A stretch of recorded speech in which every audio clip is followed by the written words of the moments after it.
I'm a first generation born and raised Albertan, but my parents came from Atlantic Canada. So I want a country where people from anywhere with any kind of background can do and be anything they want. And what I hope all Canadians can see is that, when oil and gas is developed in northern BC or all across Alberta or in Saskatchewan, it creates jobs here. But what's really important to know is that those jobs, then they create other jobs in other businesses in other sectors.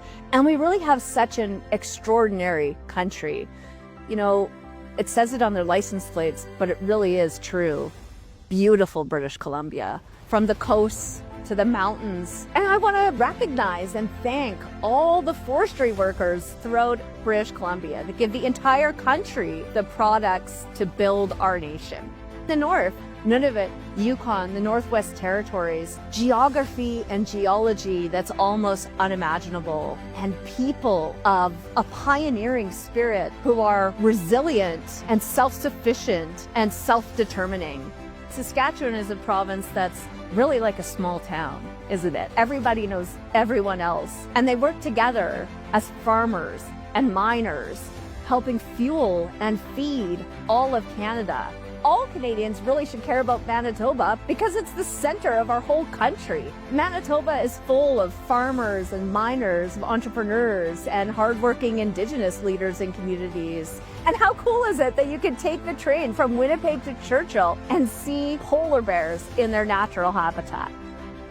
Vast, expansive, diverse Ontario. From the Great Lakes to cottage country to spectacular cities, and everywhere in between.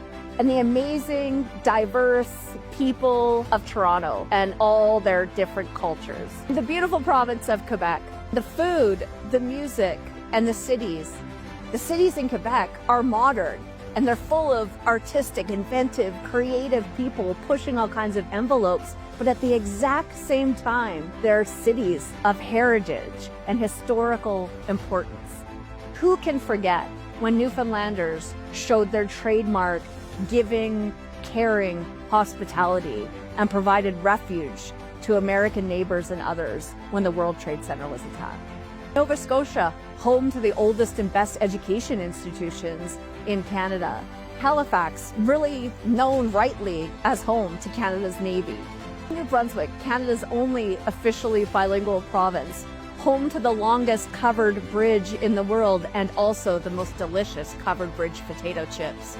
Prince Edward Island, the smallest province with the biggest heart, full of farmers, potatoes, and Anna Green Gables.